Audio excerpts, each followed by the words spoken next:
Assalamu alaikum wa rahmatullahi wa barakatuh, chers frères et sœurs. Bienvenue sur Islam en vérité, la chaîne où chaque mot vise à nourrir votre âme et raviver la lumière de la foi. Si vous recherchez la paix intérieure, la connaissance authentique et la profondeur de l'islam, abonnez-vous maintenant. Chaque vidéo est une invitation au rappel, à la méditation et à la proximité d'Allah. Il est ce moment que beaucoup ignorent mais que peu oublient, ce court intervalle entre le tumulte du jour et l'abandon au sommeil. Ce silence suspendu où les bruits du monde se taisent, mais où le cœur, lui, commence à parler. Peut-être l'avez-vous déjà senti, cette impression étrange d'être plus nu, plus vulnérable, lorsque les lumières s'éteignent, quand tout s'endort, sauf la conscience. Elle ne dort jamais. C'est dans ce moment que Surat al-Mulk vient, pas comme une lecture mécanique, mais comme une présence, un refuge, une voix qui vous murmure que vous n'êtes pas seul. Elle n'occupe pas le vide, elle l'honore, elle le remplit avec quelque chose que l'on ne sait plus nommer, mais que l'on reconnaît dès qu'on l'entend, la vérité. Pourquoi cette sourate? Pourquoi la nuit? Pourquoi ces versets et pas d'autres pour ce moment si fragile? C'est parce qu'elle parle là où plus rien d'autre ne parle. Elle commence par la royauté d'Allah. Tabaraka alladhi biyadihi al-mulk. Et en quelques mots, elle nous retire toute prétention de maîtrise. Nous sommes endormis, impuissants, mais lui, le détenteur de la royauté, veille. Surat al-Mulk vient toucher quelque chose de très intime. La peur. Pas la peur du noir, mais la peur du vide après la mort. La peur de ce qu'il advient quand plus personne ne peut parler pour nous. La tombe, l'obscurité, l'interrogation des anges, le silence absolu. Et c'est là qu'elle intervient. Le prophète nous a révélé que cette sourate intercède, protège, défend. Une sourate de 30 versets a intercédé pour un homme jusqu'à ce qu'il soit pardonné. Sourate al-Mulk. Ce n'est pas une parole à prendre à la légère. L'intercession n'est pas une faveur anodine. C'est une prise de parole en votre nom quand vous n'avez plus de voix. Qui ferait cela pour vous? Qui d'autre que la parole d'Allah elle-même? Alors on se demande, et si chaque nuit, en récitant cette sourate, vous écriviez une ligne de votre défense ultime? Et si chaque verset était un témoin? Et si pendant que vous dormez, la sourate veillait? Et si pendant que votre corps repose, c'est votre âme qui se fortifie? Mais pourquoi avons-nous tant de mal à intégrer ce geste simple? Est-ce l'oubli? Est-ce la fatigue? Ou est-ce au fond, nous ne croyons plus que quelque chose puisse vraiment nous protéger de l'invisible? Et pourtant, Allah nous a offert cela à travers cette sourate, non pas comme une formule magique, mais comme un rappel de sa présence constante, sa royauté permanente et son amour immense. Il ne s'agit pas simplement de réciter, il s'agit de confier, confier sa peur, confier sa nuit, confier son sort à celui qui ne dort jamais. La nuit s'étire doucement, comme un voile soyeux que le Créateur étend sur la terre. Les bruits s'éteignent un à un, la lumière décline, les âmes ralentissent, et le ciel lui s'ouvre, immense, silencieux, majestueux. C'est là que commence Surat al-Mulk, non pas sur terre, mais au sommet des cieux, là où tout commence et tout revient. Tabaraka alladhi biyadihi al-mulk, wa huwa ala kulli shay'in qadir. Béni soit celui dans la main de qui est la royauté, et il est omnipotent. Al-Mulk, 21. Rien que ces mots, et le cœur se redresse. L'âme, elle, sent qu'on lui parle une langue qu'elle reconnaît. Un appel d'en haut qui descend doucement sur le cœur de celui qui écoute. Le royaume n'est pas dans les palais, ni dans les mains des puissants. Il est dans la main d'Allah, majestueux et miséricordieux. Regardez le ciel, vraiment. Laissez vos yeux se perdre dans cette profondeur obscure, constellée de lumière. Chaque étoile est un mot, chaque distance, une révélation.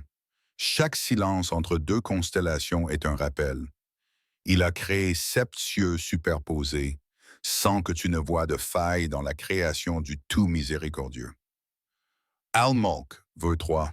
Sept cieux, superposés, parfait, pas une seule fissure, pas une erreur.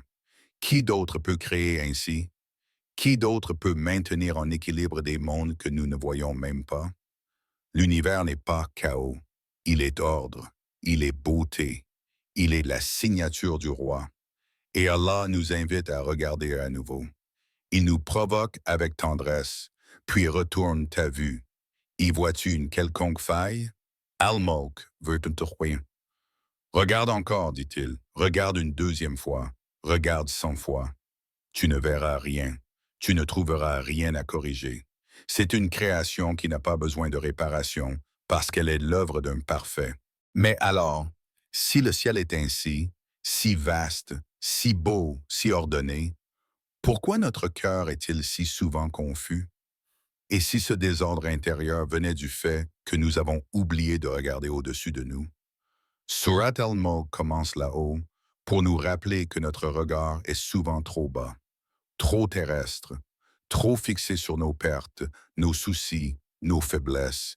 Mais là, dans ces versets, Allah nous élève. Il nous dit, regarde mon royaume, regarde mon ciel, regarde ma création, et souviens-toi que je veille, car pendant que vous dormez, les étoiles chantent le nom de leur Seigneur.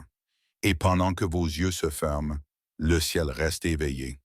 Le royaume d'Allah n'a pas besoin de gardien. Il est gardien de lui-même. Et dans ce royaume, chaque chose a sa place. Même vous, même vos larmes, même vos silences. Et ce ciel que vous contemplez depuis la terre est peut-être le reflet de ce que votre âme aspire à retrouver. Un ordre parfait, une paix vaste, une lumière silencieuse, un écho céleste de la miséricorde d'un roi qui ne dort jamais. Chaque jour est un pas vers la fin. Chaque respiration, un battement de moins. Et pourtant, combien vivent comme s'ils avaient des siècles devant eux? Combien repoussent le moment de regarder leur vie en face? Surat al-Mulk ne vient pas seulement apaiser. Elle réveille. Elle vous regarde, vous parle directement, sans détour, sans détourner les yeux. Elle vous dit, est-ce que celui qui a créé ne sait pas, alors qu'il est le subtil, le parfaitement connaisseur? Al-Mulk, vers 14. Pensez-y, est-ce que vous croyez vraiment qu'Allah ne voit pas, ne sait pas, ne connaît pas les fissures de votre cœur, les secrets de vos intentions, les pensées que vous n'osez même pas formuler à voix haute? Lui, le latif, le subtil, il perçoit ce que personne ne perçoit. Lui, le kabir, le parfaitement connaisseur, il connaît ce que même vous, vous ne comprenez pas encore en vous-même. Alors posez-vous cette question. Est-ce que vous êtes prêt? Pas pour demain, pas pour dans 10 ans. Prêt ce soir. Si la dernière nuit était celle-ci, que reste-t-il? Que dit votre âme? Est-elle en paix? Ou est-elle lourde de tout ce qui n'a pas été dit, fait, réparé? Chaque nuit est une opportunité offerte. Et chaque réveil, un sursis. Mais combien d'entre nous confondent ce sursis avec une promesse de longévité? Combien laissent les jours défiler comme si le compte n'était pas limité? Chaque âme goûtera à la mort. Al-Ankabut, vers 57. Et vers nous vous serez ramenés. Al-Mulk, vers 15. Pas un mot de trop, pas un mot en moins. C'est vers lui que tout finit. C'est vers lui que l'on retourne. Et lui, il connaît votre marche, même quand vous faites semblant d'avoir oublié la direction. Mais ce qui frappe, c'est que malgré tout cela, malgré cette connaissance absolue d'Allah sur nos fautes, nos chutes, nos retards, il continue de pardonner. Encore et encore et encore. Dis, ô mes serviteurs qui avez commis des excès à votre propre détriment, ne désespérez pas de la miséricorde d'Allah. Az-Zumar, vers 53. Alors pourquoi attendre? Pourquoi retarder ce retour qui vous attend, ce rendez-vous intime entre votre cœur et votre Créateur? La sourate ne vous parle pas pour vous accuser. Elle vous parle pour vous rendre responsable, responsable de vous-même, responsable de votre retour, responsable de l'état de votre cœur. La vraie question n'est pas « Est-ce qu'Allah me pardonnera ?»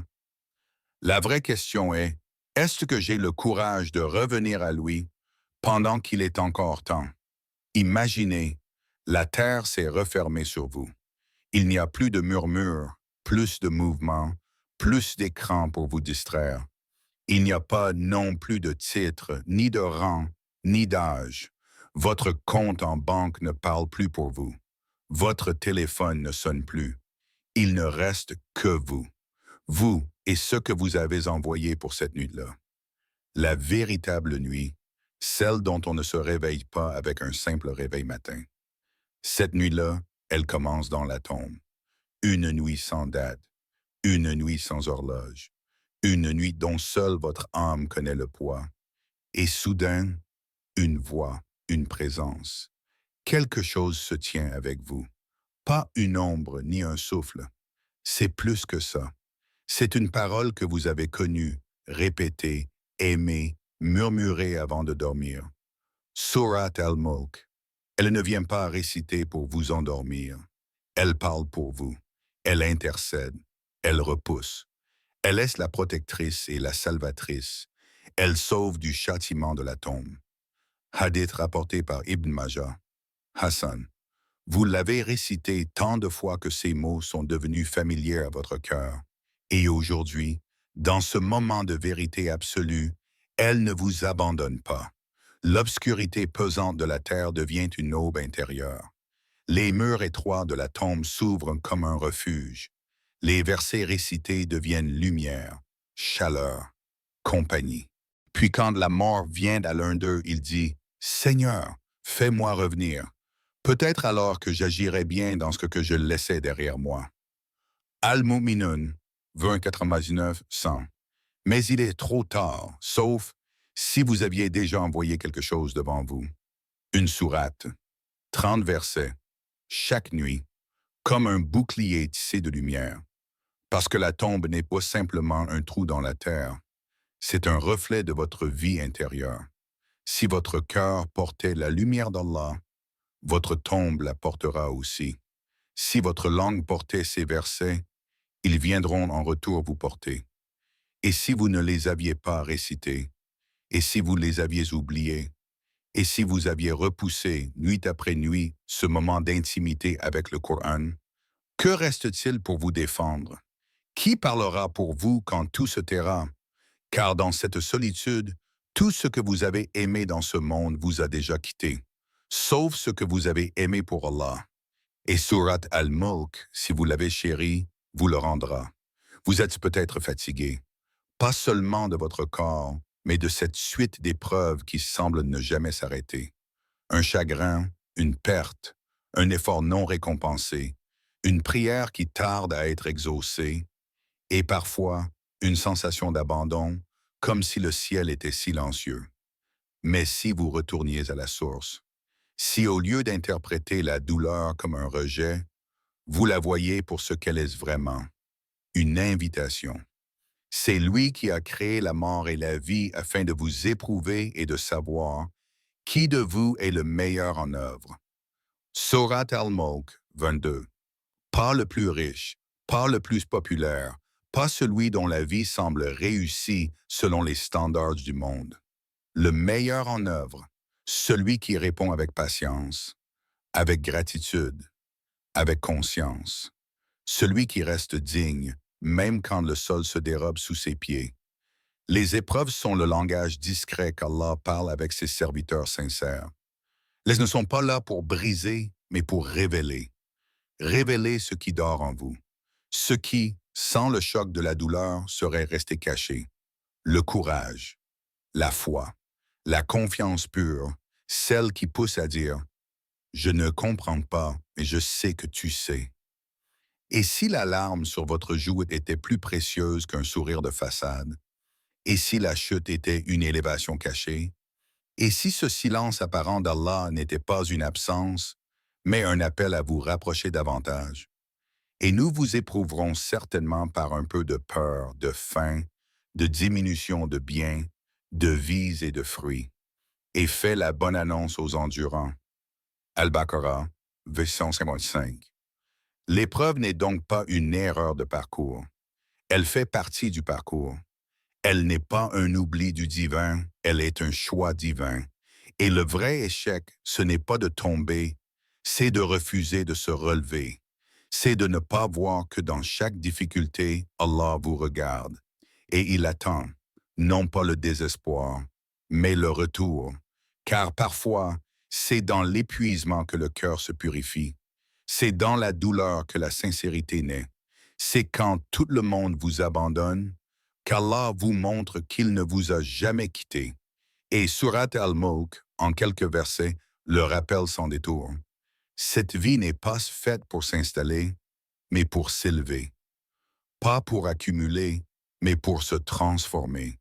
Pas pour fuir l'épreuve, mais pour l'embrasser avec foi.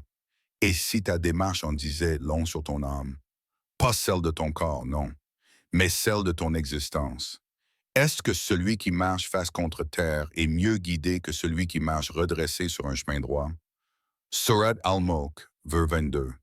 Un verset, comme un miroir, une image si simple, mais si révélatrice. Un homme, le visage penché, presque enfoui dans la poussière, incapable de voir plus loin que ses pieds. Et un autre, le dos droit, le regard tourné vers l'horizon. Deux corps, deux chemins, deux finalités. Mais toi, comment marches-tu? Tu te lèves chaque jour, tu cours, tu cherches, tu manges, tu scrolles, tu t'agites. Mais pourquoi? Vers où? Es-tu celui qui marche par instinct, comme un automate pris dans le cycle des jours, sans savoir pourquoi ni pour qui? Ou es-tu celui qui lève les yeux, qui se demande, qui s'arrête, qui cherche un sens au silence de la nuit? Marcher face contre terre, c'est vivre collé au monde, absorbé par ce qui est temporaire. C'est avancer les yeux fermés sur l'éternité, mais ouverts sur les désirs fugaces. C'est être en mouvement, mais sans direction. Et parfois, pire, croire qu'on avance alors qu'on tourne en rond. C'est se perdre dans l'accumulation. Chercher le bonheur dans des choses qui s'épuisent dès qu'on les touche. C'est oublier le ciel, oublier qu'on a une âme et se fondre dans un décor qui ne nous suivra jamais dans la tombe. Mais marcher redressé, c'est autre chose. C'est un choix. C'est se dire, je sais que cette vie a un but. Je sais que je ne suis pas là par hasard. C'est marcher non seulement avec ses jambes, mais avec son cœur. C'est fixer le miséricordieux, même quand le monde te pousse à baisser la tête. Ont-ils donc marché sur la terre sans avoir des cœurs pour comprendre ou des oreilles pour entendre? Ce ne sont pas les yeux qui s'aveuglent, mais ce sont les cœurs dans les poitrines qui deviennent aveugles. Surat al-Hajj, vers 46. Ce n'est pas la vue qui guide vraiment, c'est la lumière intérieure. Et si cette lumière s'éteint, alors peu importe la direction physique, tu es égaré, même sous le soleil. Alors interroge-toi. Quand as-tu levé les yeux vers le ciel pour la dernière fois, non pas pour regarder les étoiles, mais pour chercher Allah? As-tu déjà ressenti ce moment où tu sais que tu marches vers quelque chose de plus grand? Ou bien es-tu encore ce marcheur aux yeux baissés, à la conscience endormie, au cœur absent? Le Coran est plein de paraboles, mais celle-ci est pour toi, personnellement. Ce verset te montre, te demande, te tend un miroir. Regarde ta marche, elle révèle ton âme. Il y a dans chaque nuit une porte, silencieuse, discrète. Elle ne grince pas, elle ne s'ouvre pas avec du bruit. Elle s'ouvre dans le cœur, et rares sont ceux qui se souviennent d'y frapper. C'est là que Surat al-Mulk attend. Pas comme un devoir, pas comme une récitation automatique, récitée à la va-vite entre deux bâillements, mais comme une clef spirituelle abandonnée par trop de cœurs distraits, une clef qui ouvre une paix qu'aucune technologie ne donne, qu'aucun oreiller ne remplace. Avant de dormir, commence par éteindre le monde Éloigne ton téléphone. Laisse les notifications se taire. Coupe la lumière, mais allume ton intériorité. Prends tes ablutions. Sens l'eau glisser sur ton visage, comme un voile qui nettoie plus que la peau. Une purification avant de te confier à celui qui ne dort jamais. Ensuite, installe-toi. Assieds-toi sur ton lit ou au sol, là où ton cœur peut respirer. Respire. Ferme les yeux et ouvre ce que tant d'âmes ferment, la connexion avec le Coran.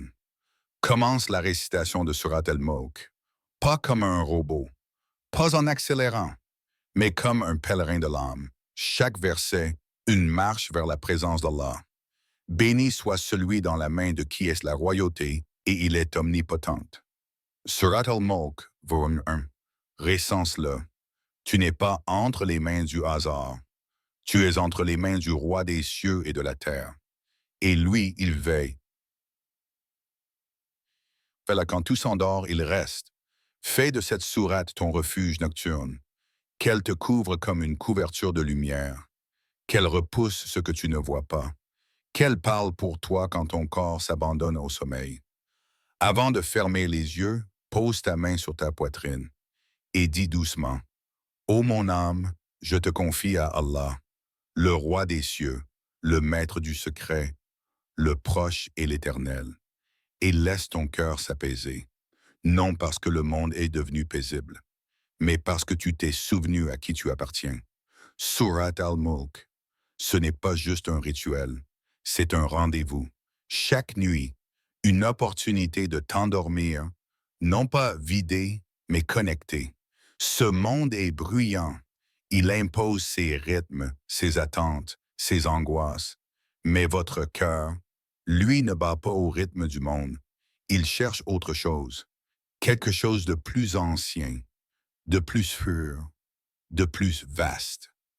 Il cherche le silence, pas l'absence de son, mais le silence de l'âme apaisée.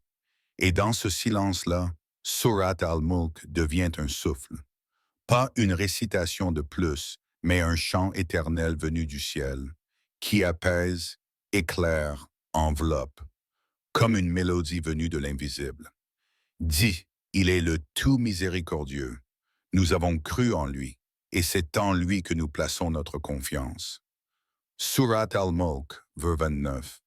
Oui, croire, faire confiance, s'abandonner au miséricordieux quand le monde devient trop lourd. Ce soir, comme chaque soir à venir, faites de votre lit un lieu sacré. Pas un simple endroit pour dormir, mais une porte vers l'au-delà. Avant de fermer les yeux, ouvrez votre cœur. Laissez les versets couler comme une eau fraîche sur les blessures de la journée. Laissez la voix d'Allah vous envelopper et murmurez-lui ce que vous n'avez pas su dire à personne. Les épreuves, elles émergeront.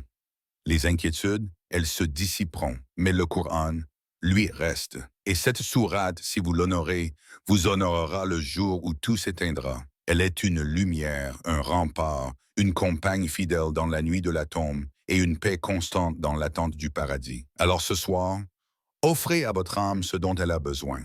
Pas ce que l'écran veut, ni ce que la société exige, mais ce que l'âme demande doucement, silencieusement, depuis si longtemps, la récitation, la paix, le rappel d'Allah. Fermez les yeux, respirez, et souvenez-vous que vous n'êtes jamais seul. Le roi veille, le miséricordieux entend, et chaque verset que vous prononcez trace un chemin vers la sérénité éternelle. Outro, abonnez-vous à Islam en vérité. Chaque vidéo est une graine semée dans le jardin de votre foi. Une lumière pour la nuit, un rappel pour le jour. Qu'Allah vous garde, vous éclaire et vous accompagne dans chaque nuit de votre vie, jusqu'à la nuit éternelle, illuminée par sa miséricorde. Wassalamu alaikum wa rahmatullahi wa barakatuh.